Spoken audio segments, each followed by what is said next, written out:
everybody, Jim Ballard here. This is the fourth installment in my barrel making video series. This video is all about defining the bands with a skew. So let's get started. I'm going to turn the skew up and I'm going to use the point.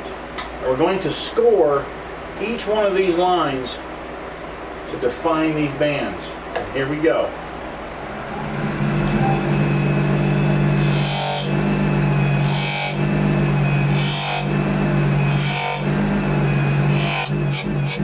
And I've taken that in there about a 1/16 of an inch. And the next step, we're going to take 150 grit sandpaper and just buff it up.